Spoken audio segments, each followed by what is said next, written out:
በስመ አብ ወወልድ ወመንፈስ ቅዱስ አሐዱ አምላክ አሜን። አንድ አምላክ በሚሆን በአብ በወልድ በመንፈስ ቅዱስ ስም አምነን በዕለተ ቀዳሚት የሚነበብ መድኃኒታችን ኢየሱስ ክርስቶስ ዜናውን እንናገራለን። እነሆ የመድኃኔ ዓለም ትምህርተ መስቀሉ እግዚአብሔር ምሳሌው ዓለም ከመፈጠሩ አስቀድሞ ከእግዚአብሔር ጋር ያለ ትምህርተ መስቀል የከበረ ነው። እግዚአብሔር ምሳሌው የሆነ ትምህርተ መስቀል ከሁሉ አስቀድሞ ተፈጠረ። በእሱ አምሳል አዳምን ፈጠረው። ለመላእክት የመስቀል ምልክት አክሊል አላቸው። እንደ መብረቅ ያለው ዘውድም አላቸው። የመስቀል አምሳል በትርም አላቸው። ፊታቸውንም በመስቀል ምልክት ይሸፍናሉ። የመስቀል ማዕዘኑ አራት እንደሆነ የመንበሩም ጎኖች አራት ናቸው።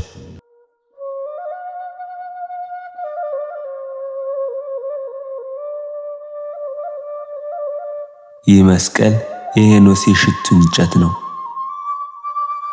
የአብርሃም የወይራ እንጨቱ፣ የይስሐቅ የነጭ ሐረጉ፣ የያዕቆብ የዕጣኑ እንጨት ነው። ይህ መስቀል የሙሴ የሃይማኖት በትሩ ነው። ይህ መስቀል ክንድን በኤፍሬምና በምናሴ ራስ ላይ በማስተላለፍ የጥላ ምልክት ነው። ይህ መስቀል የኤርምያስ የሎሚ በትሩ ነው። የኢሳይያስ የስሙ መታሰቢያ ነው።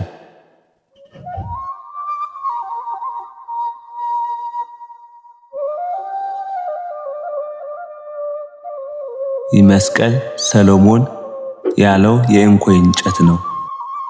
ከእንኮይ ያነሳው በዚያም የወለደች እናት ታመመች ብላ ይህች ሙሽራ ስለ ሙሽራዋ ብዙ ተናግራለችና።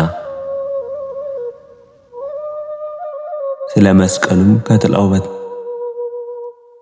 መስቀሉም ከጥላው በታች መቀመጥን ወደድኩ። ስለ ሥጋውም ፍሬ ለጉሮሮ ጣፋጭ ነው።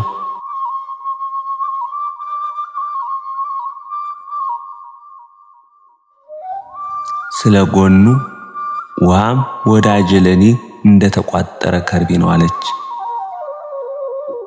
ስለ መስቀሉም በሱ ሰላም አገኛለሁና ቤተክርስቲያንም ሙሽራዋ መድኃኔ ዓለም እንዲሁ ትለዋለች።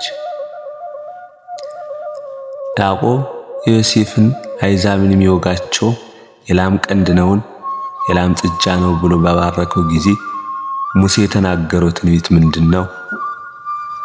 ላሚቱም በችግራችን ጊዜ የምታድነን እመቤታችን መድኃኒታችን ድንግል ማርያም ናት።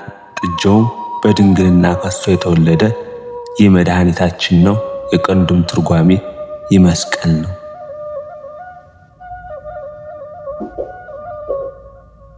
ሁለት ቀንዶችም የመስቀሉ ግንዶች ናቸው። የናዝሬቱ ኢየሱስ የተሸከመውና የቀራንዮ ስምዖን የተሸከመው አንዱ ወደ ላይ የቆመው አንዱ የተጋደመው የመስቀል ግንድ ነው።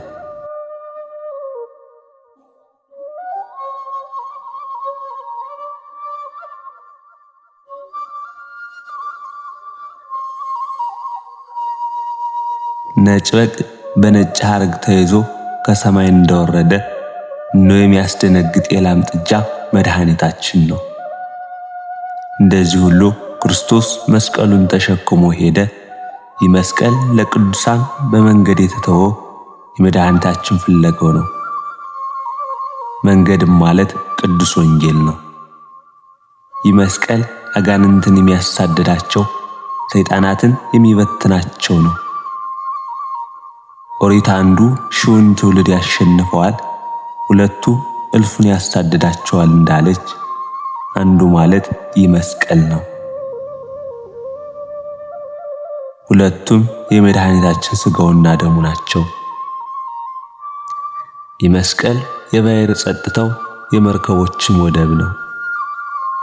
ይህ የቀራንዮ መስቀል የቁርባን ኅብስትን ያፈራው ነው።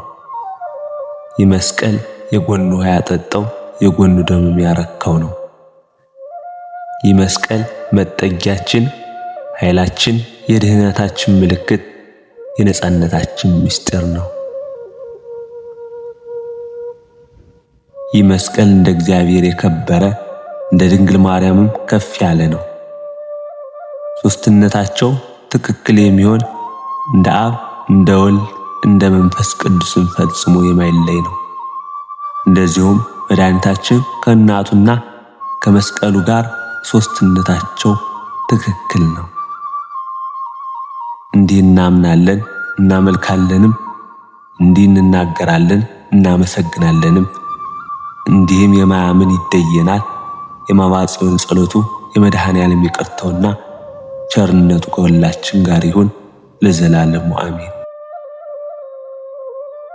ዳግመኛም በዚች ዕለት ጻድቁ አባታችን የአቡነ መባጽዮን መታሰቢያ በዓሉ ነው።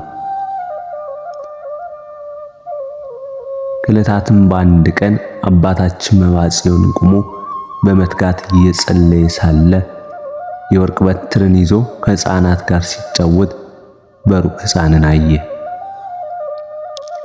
በዚያን ጊዜ ደም ግባቱ ያማረ የወርቅ በትር በእጁ የያዘ ይህ ልጅ ማን ነው? የንጉሥ ልጅ ይመስላል ብሎ አሰበ። እሱ ጌታ መድኃኔዓለም መሆኑን ከቃሉ አውቆ ያን በትር ተቀበለው፣ በእጁም ያዘው። ሕፃኑ መልስልኝ አለው።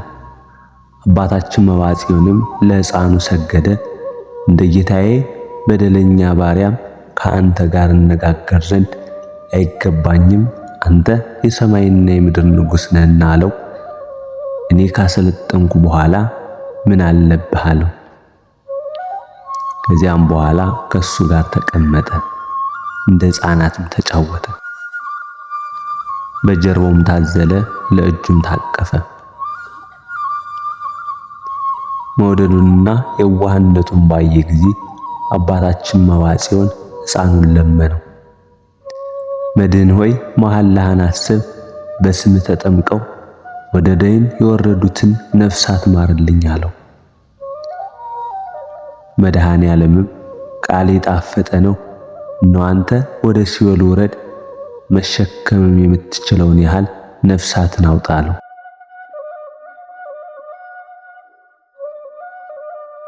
አባታችን መባጽዮንም እኔ ደካማና ምስኪን ነኝ፣ ወደ ሲኦል መውረድ በምን እችላለሁ አለው።